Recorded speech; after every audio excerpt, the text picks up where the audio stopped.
안녕하세요. 교육연구방법론 강사 김미리입니다.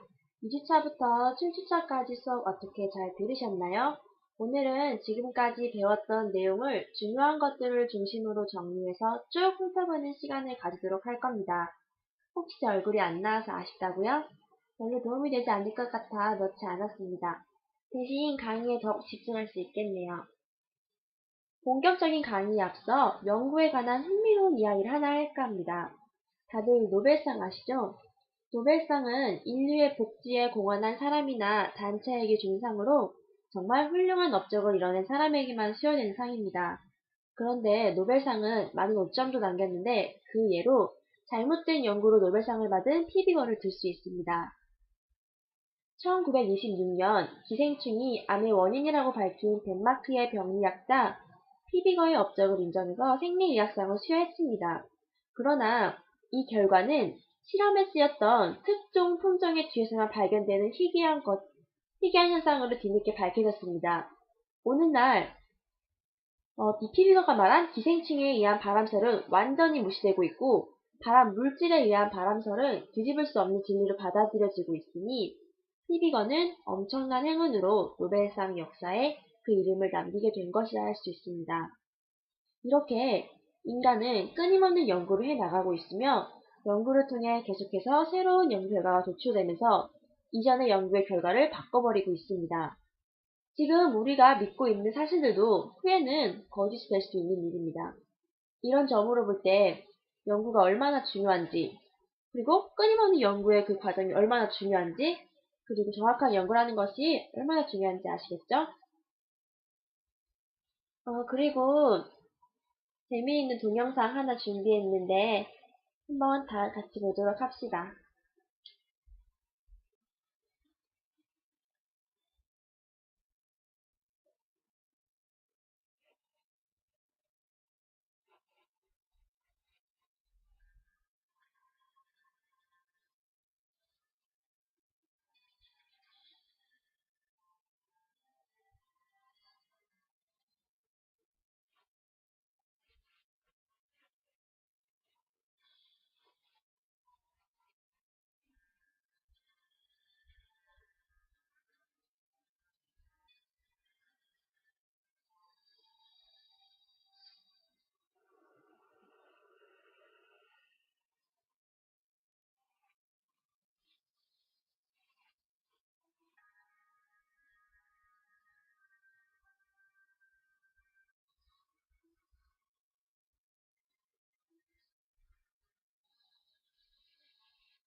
이 영상은 연구를 위해 실험을 한 것인데, 어때요?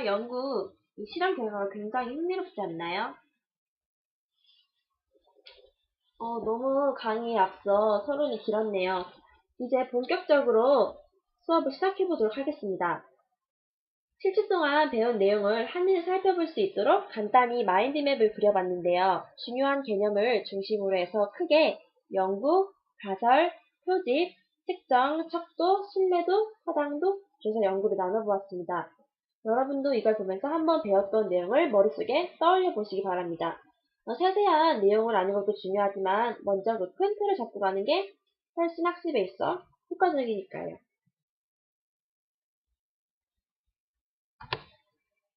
그리고 지금까지 배운 내용을 바탕으로 연구 계획 과정을 순서대로 나열해 봤는데, 첫 번째 연구 주제 선정, 두 번째 연구 가설 설정, 세 번째 연구 대상 설정, 네 번째 표집 방법 계획, 다섯 번째 연구 방법 계획으로 나타낼 수 있습니다.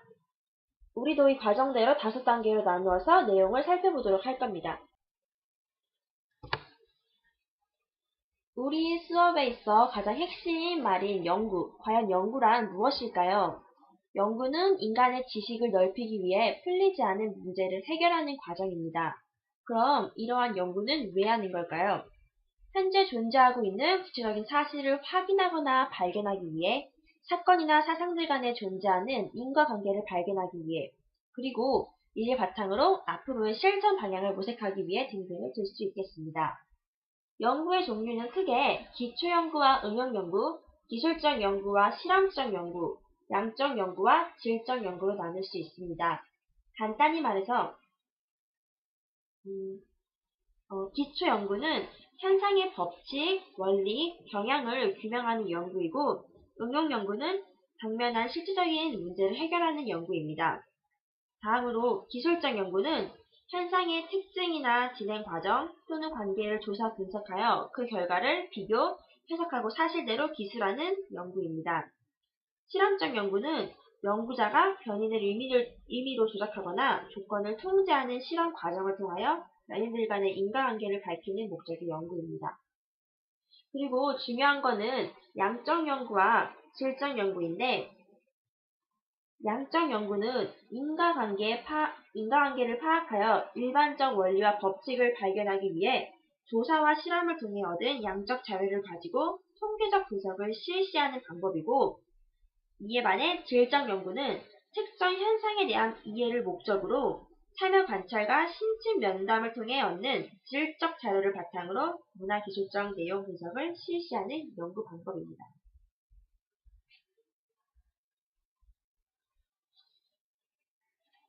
앞서 말했듯이 연구가 이루어지는 과정을 토대로 살펴보면, 첫 번째 단계는 연구 주제 선정 단계입니다. 과연 이 연구 문제는 어떤 것으로 선정하는 것이 좋을까요? 연구 문제, 방법, 자료가 새롭고 중요하며 현실 세계에서 해결 가능하고 흥미있는 문제가 좋습니다. 연구 제목을 연구를 단적으로 가장 잘 보여줄 수 있는 것이기 때문에 제목을 어떻게 진술하냐는 매우 중요하다고 볼 수 있습니다. 연구 제목은 첫째, 국제적 간결 명확해야 하고, 둘째, 중심선언은 반드시 포함되어야 하며, 세 번째, 속어와 유행어를 사용해서는 안 됩니다. 그리고 네 번째, 가치 중립적인 단어를 사용해야 하며, 다섯 번째, 부제를 원제에 포함시키는 것이 좋습니다. 다음으로 두 번째 단계, 연구 가설 설정 단계입니다. 가설에 대해 공부하기 전에 먼저 알아야 하는 것이 바로 이 변인입니다. 변인이란 변수란 말과 같이 사용되며 속성에 따라 여러 수준으로 분류할 수 있거나 다양한 값으로 측정할 수 있는 사건, 사물, 현상을 나타내는 개념입니다. 변인은 양적 변인과 질적 변인, 연속적 변인과 비연속적 변인, 독립 변인과 종속 변인으로 구분되는데, 각각을 살펴보면 양적 변이는 속성을 수량화할 수 있는 변인이고, 질적 변이는 속성을 수량화할 수 없는 변인입니다. 그리고 연속적 변이는 주어진 범위 내에서 무한히 세분된 값을 가질 수 있는 변인이고, 이에 반해 비연속적 변이는 특정한 값 이외에 다른 값을 취하지 못하거나 더 이상 세분할 수 없는 변이를 말합니다. 우리가 중요하게 짚고 넘어가야 하는 것은 종속변이가 독립변인데, 독립변이는 영향을 미치거나 예언해주는 변이이고 종속변이는 영향을 받거나 예언되는 변이입니다. 이것을 쉽게 말하면 독립변이는 원인이고 그에 따른 결과가 종속변이라 할 수 있습니다. 이제 변인도 살펴봤으니 가설에 대해 알아보도록 하겠습니다.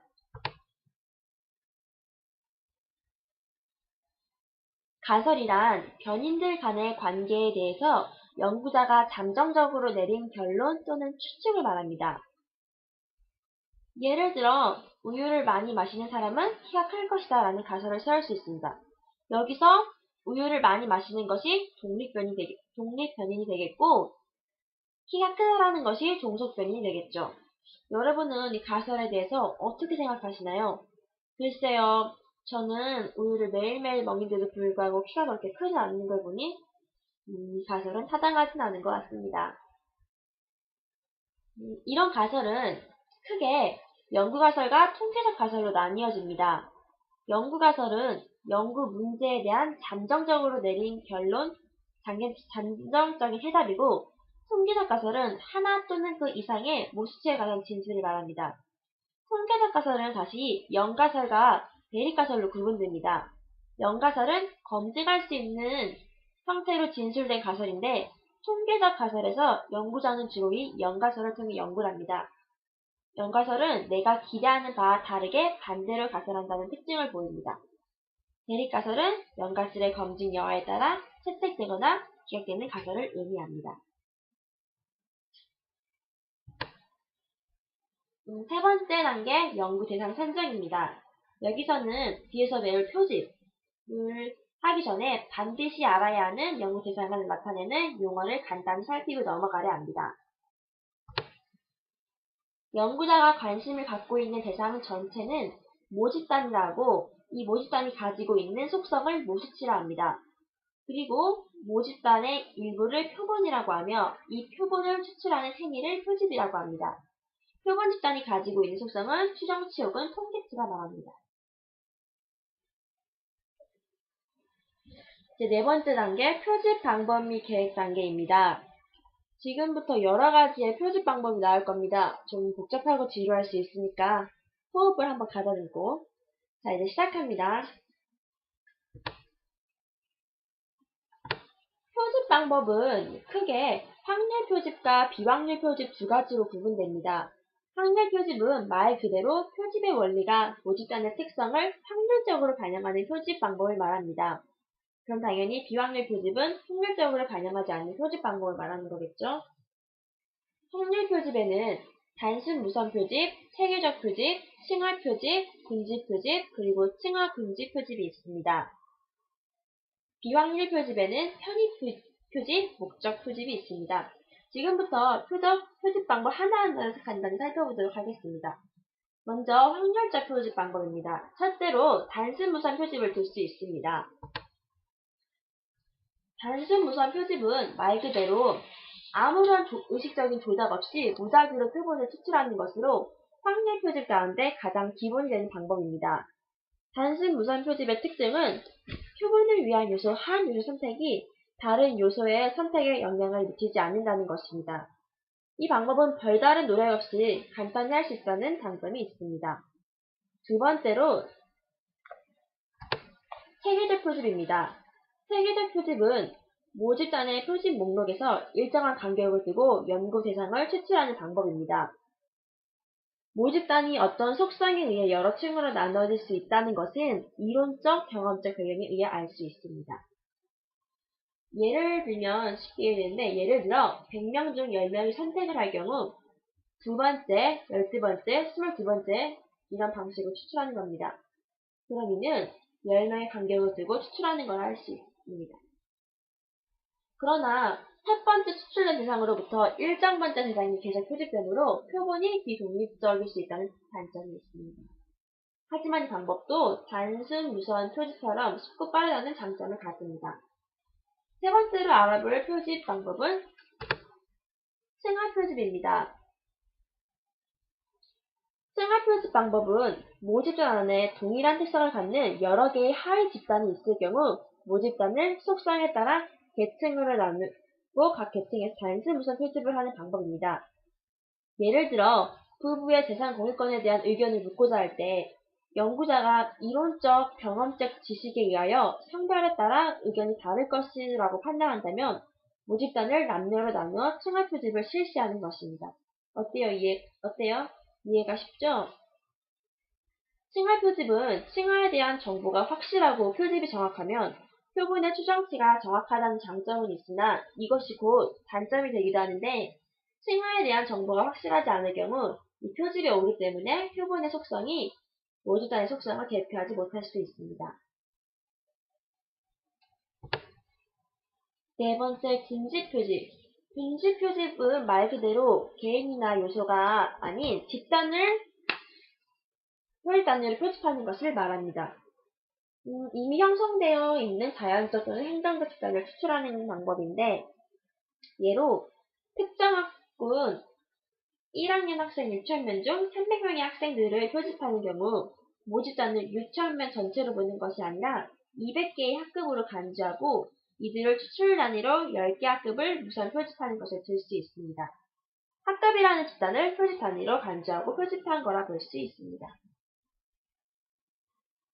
시간과 경비를 절약할 수 있으나 이 방법은 표집 오차가 클 수 있다는 단점이 있습니다. 이제 확률적 표집의 마지막 방법인 층화 군집 표집. 이거 이름에서 알 수 있듯이 뭔가 두 개를 합쳐놓은 듯한 느낌이 들지 않나요? 네, 맞습니다. 층화 표집과 군집 표집의 장점을 채택하고 단점을 보완한 방법으로 많은 연구에서 흔하게 사용되고 있습니다. 층화 군집 표집은 모집단을 어떤 속성에 의하여 계층으로 구분하고 그 후 표집 단위를 개인이 아니라 집단으로 하여 표집하는 방법입니다. 그러니까 먼저 층화 표집이 이루어지고 그에 군집 표집이 이루어지는 거라 볼 수 있겠죠. 따라서 이 방법은 표본이 모집단을 대표할 가능성이 높다고 볼 수 있습니다. 그 다음으로 살펴볼 것은 비확률 표집 방법인데 이는 편의 표집과 목적 표집으로 나누어집니다. 먼저 편의 표집은 연구자가 가장 손쉽게 구할 수 있는 대상들 중에서 표집하는 방법입니다. 현실적 제약이 있을 경우 표집하기는 굉장히 쉽지만 표집 집단이 모집단을 대표한다는 보장은 없습니다. 다음으로 목적 표집인데 이 목적 표집은 반드시 특정한 목적이 있고 연구 목적을 위하여 연구자가 의도적으로 표집하는 방법입니다. 따라서 이는 연구의 일반화의 한계를 보입니다. 표집 방법 얘기 들으니까 좀 뭔가 지루하고 힘들지 않나요? 그래서 잠깐 쉬어가는 시간을 갖도록 합시다. 노래 한 곡 듣고 다시 수업 진행하겠습니다.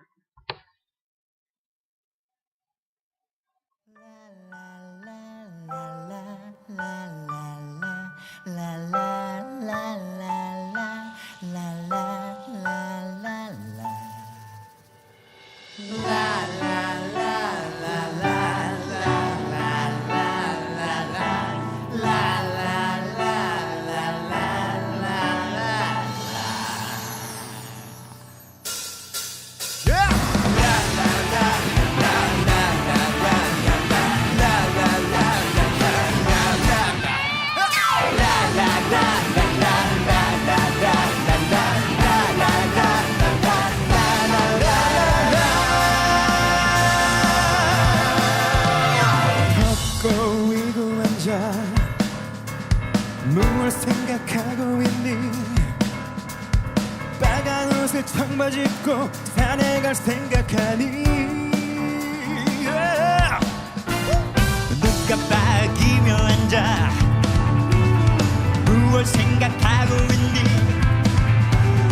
하얀 신발 챙모자 쓰고 바다가 생각하니?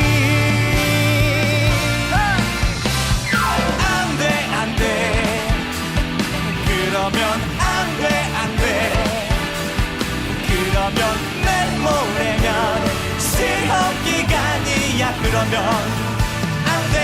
안 돼.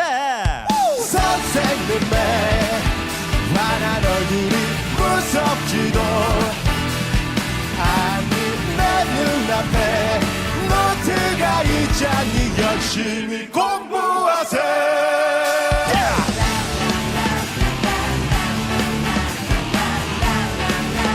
여러분 같이 일어나서 즐기자요.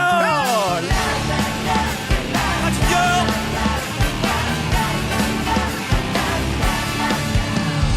턱 꼬이고 앉아 무엇 생각하고 있니? 빨간 옷에 청바지 입고 산에 갈 생각하니? 누가 딱이면 앉아 무엇 생각하고 있니? 하얀 신발 책모자 쓰고 바다가 생각하니? 안돼 안돼 그러면 안돼 안돼 그러면 내일 모레면 시험 기간이야 그러면 안돼 선생님의 환한 얼굴이 무섭지도 아니 내 눈앞에 노트가 있잖니 열심히 공부하세요.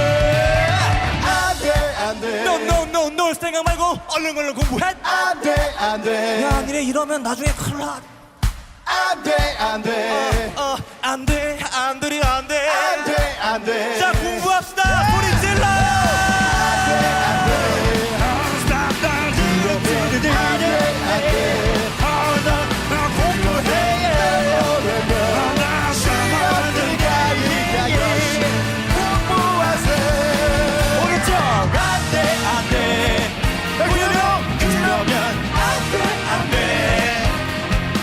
그러면 내일 모레면 빠르게 편이야 MC도 공부하세요.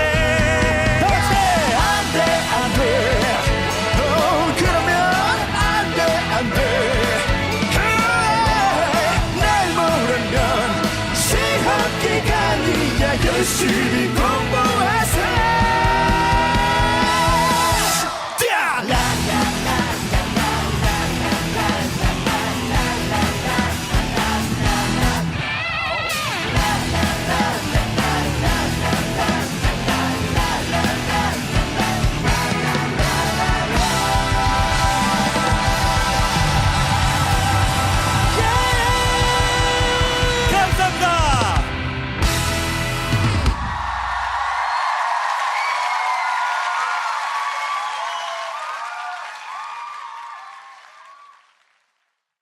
이 노래는 스위스로의 공부합시다라는 노래인데 어때요? 칠하고 있는 시간이었는데 오히려 공부할 마음이 더 생기지 않나요? 좋아요. 그럼 그 마음가짐 그대로 다음 내용을 학습해 보도록 합시다. 지금부터는 측정과 척도, 타당도와 신뢰도에 대해 학습해 볼 것입니다. 먼저 측정을 살펴보면 측정이란 인간이나 사물의 특성을 구체화하기 위하여 수를 부여하는 절차입니다. 여기서 포인트는 수를 부여한다는 것인데 이는 우리 일상생활에서도 키, 몸무게 측정 등으로 많이 살펴볼 수 있습니다. 측정의 유형은 본질 측정, 유도 측정, 임의 측정 크게 세 가지로 구분됩니다. 본질 측정은 어떤 사물의 특성을 표현하는 본질적인 법칙에 따라 수치를 부여하는 측정으로 쉽게 말해 진짜 있는 그대로의 것을 측정하는 방법입니다. 길이, 무게, 부피 등. 유도 측정은 본질 측정이 어려울 때 사물의 특성을 다른 특성과 관련시키는 규정이나 법칙에 의해 측정하는 방법으로 본질 측정이 직접적인 측정 방법이라면 유도 측정은 간접적 측정 방법입니다. 마지막으로 임의 측정은 정말로 간접적인 측정 방법으로 어떤 개념이나 특성이 조작적 정의에 의한 척도로 측정될 수 있다고 가정하고 측정하는 방법입니다. 여기서 중요한 말이 나오는데 조작적 정의. 이 조작적 정의라는 것은 연구에서 연구자가 그 연구의 범위 안에서 특정한 개념을 임의적으로 정의하는 것을 말합니다. 이 임의 측정은 객관적 사실보단 이론적 근거에 가장 의존합니다. 대표적인 것으로 IQ 검사와 수능이 있습니다. 이런 측정에도 당연히 오차가 존재하는데 측정 도구 자체의 결함으로 인한 오차, 측정의 과정을 잘못으로 인한 오차, 그리고 마지막으로 피검사자의 측정받는 심리적 속성 자체의 일시적인 변동이나 측정이 이루어지는 환경적 조건의 특이성 등으로 인한 오차가 있습니다. 그 다음 중요한 것으로 척도가 있는데, 척도란 측정하고자 하는 사물의 특성을 숫자로 표시하기 위하여 사용되는 점수 체제입니다.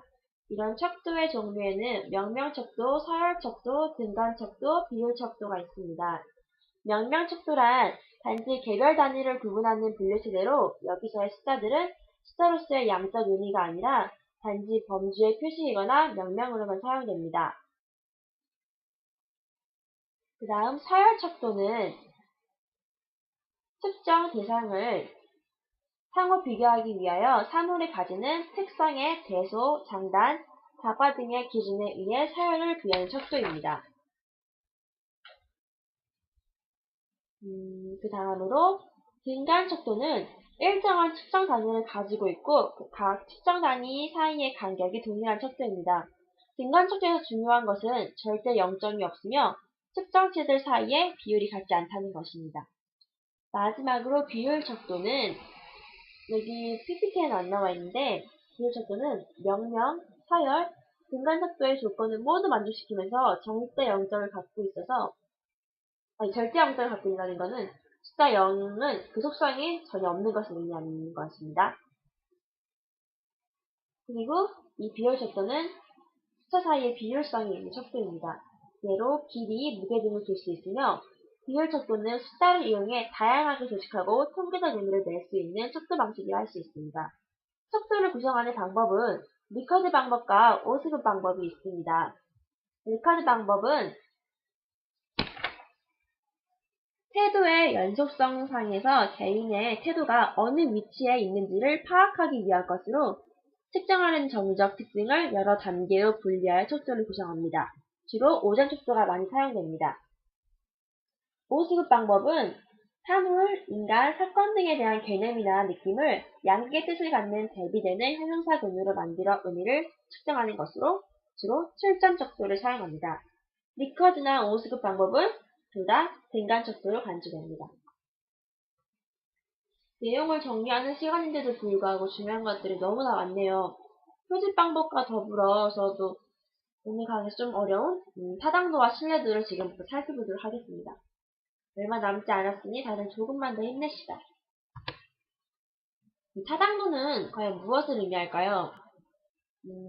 타당도란 측정하고자 하는 특성 또는 현상을 얼마나 충실하게 측정하고 있느냐는 정도를 말합니다. 이런 타당도의 종류에는 크게 세 가지, 내용 타당도, 증거 관련 타당도, 부인 타당도가 있습니다. 첫 번째로 살펴볼 것은 내용 타당도.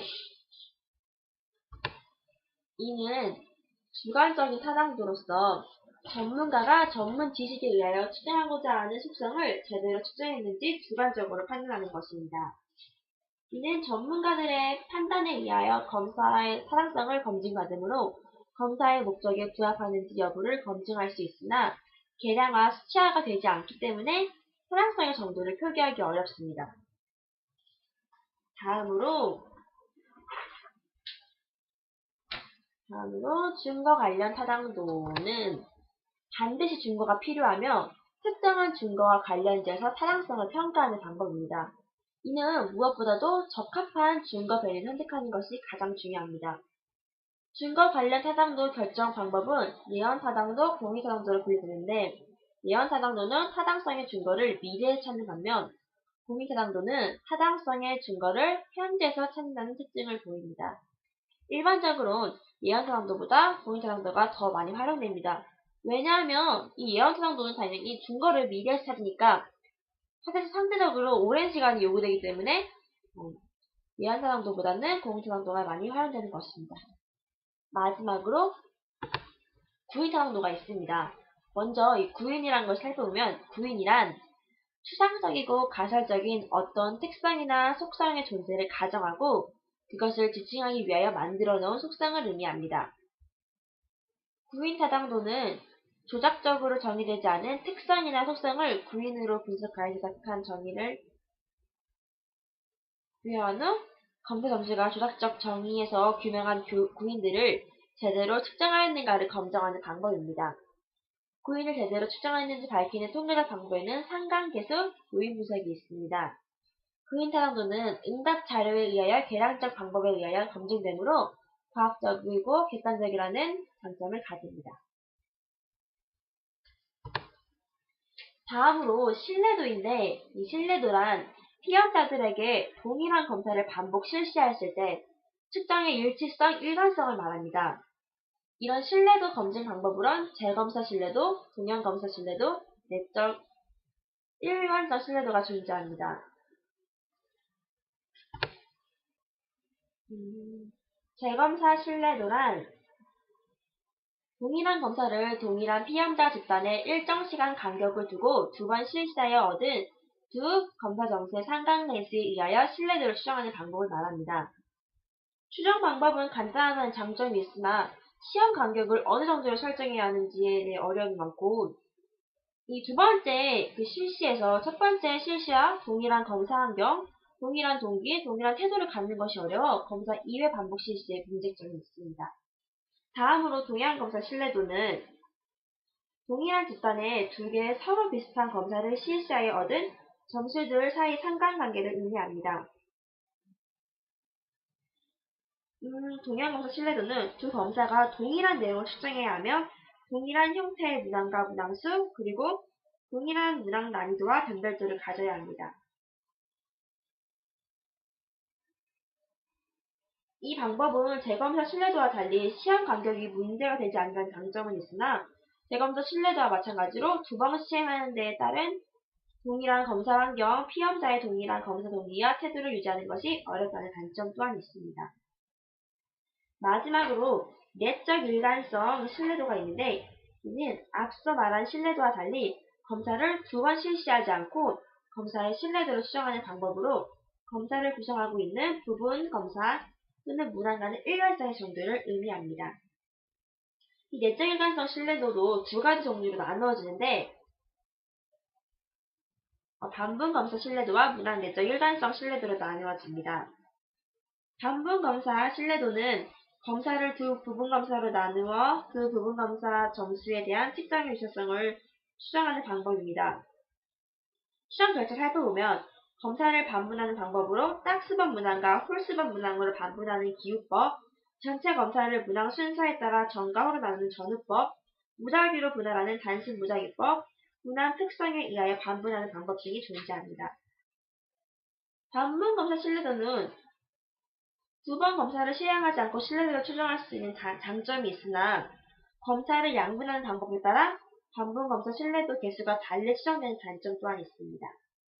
그 다음으로 문항 내적 일관성 신뢰도는 이 방법은 가장 대중적으로 쓰이는 방법으로 검사 속의 한 문장 한 문항을 마치 독립된 한 개의 검사 단위로 간주하고 문항 간 동질성 및 합치성을 상관계수로 표시한 것입니다. 한 검사의 각 문항에 대해서 피검자가 얼마나 일관성 있게 반응하느냐는 것은 검사의 문항이 어느 정도 동질적이냐에 의해 결정됩니다. 문항 내적 일관성 신뢰도는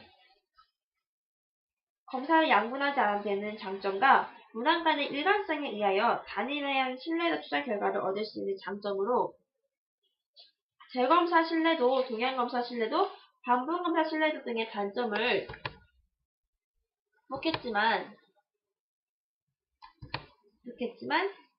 대체로 신뢰도를 과소 추정하는 경우가 있습니다. 그럼 우리가 지금까지 살펴본 타당도와 신뢰도는 어떤 관계가 있을까요? 신뢰도의 관찰 점수 별량은 진점수 별량과 오차점수 별량으로 구성되어 있습니다. 전체 관찰 점수는 진점수와 오차점수의 합입니다. 또 이 진점수 별량은 검사의 본래 목적에 타당한 별량과 신뢰롭긴 하지만 검사의 목적에 적합하지 않은 별량으로 이루어져 있습니다. 어떻게 이해가 가나요? 이것은 보여드리는 그림과 함께 이해하는 것이 좋을 것 같습니다. 지금까지 너무나 수고하셨습니다. 어렵고 복잡한 내용들을 정리해봤는데 어떻게 머릿속에 잘 들어오나요? 이제는 어려운 부분은 모두 끝났으니 한숨 돌리고 가벼운 마음으로 마지막까지 집중하시기 바랍니다. 5번째, 연구 방법 계획 단계입니다. 연구 방법은 여러 가지가 있으나 7주차까지에는 조사 연구만 나와 있으므로 이번 시간은 조사 연구에 대해서 설명해 드리도록 하겠습니다. 조사 연구란 통제되지 않은 자연적 상황에서 질문을 통하여 현상을 파악하는 연구를 의미합니다. 쉽게 말해 질문을 통해 연구하는 방법입니다. 조사 연구의 방법에는 우편조사,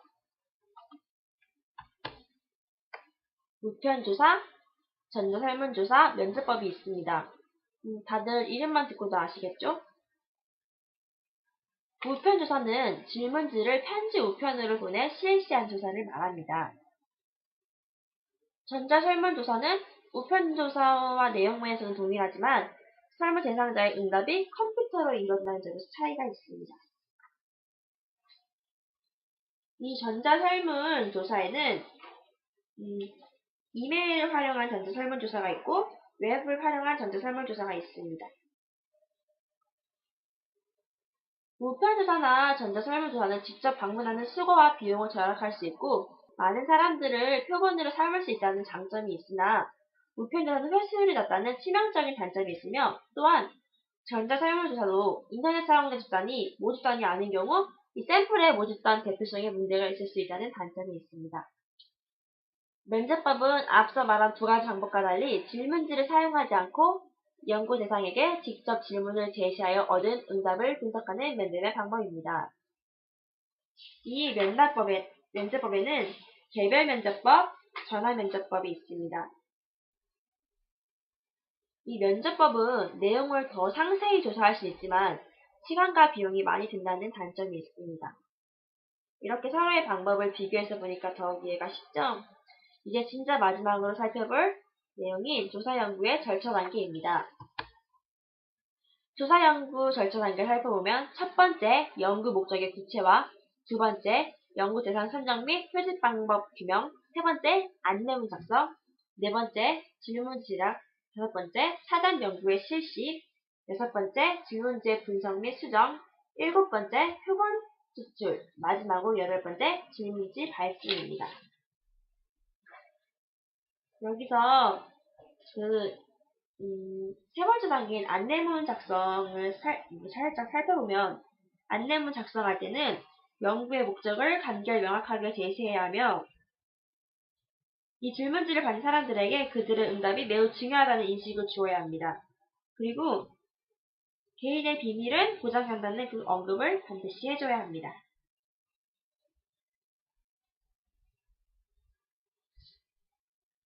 네, 여러분 지금까지 긴 강의 듣느라 정말 수고 많았습니다. 저의 요약 강의 내용은 여기까지입니다. 지금부터는 OX 퀴즈가 나갈 겁니다. 모두 배운 지식을 활용해서 정답을 맞춰주세요. 정답을 지금 바로 알려드리면 재미없겠죠? 문제를 풀어서 정답을 프레즈에 올려주신 그 선착순 3명의 학생에게는 소정의 상품을 드리겠습니다. 문제가 어렵지 않으니 모두들 힘내서 풀어주세요. 지금 문제를 이렇게 한번 읽어드리면 들으면서 한번 답을 생각해보세요. 1번 모집단은 표본을 포함한다. 2번 양적 연구의 연구 목적은 일반적 원리와 법칙 발견이다. 3번 종속 변이는 영향을 미치거나 예언해주는 변이이다. 4번 연가설은 처음에 반대로 가설하는 것이 일반적인 방법이다. 5번 편입 표집은 확률 표집에 해당한다. 6번 신뢰도란 측정하고자 하는 어떤 특성 또는 현상을 얼마나 충실하게 측정하고 있냐는 정도를 말한다. 7번 유도 측정은 간접적인 측정 방법이다. 8번 등간 척도는 절대 0점이 없다. 9번 전체 관찰 점수는 타당한 점수와 타당하지 않은 점수의 합이다. 10번 우표조사는 회수율이 낮다는 단점을 가진다. 그럼 모두들 문제 잘 풀어주시고 오늘 수고하셨습니다.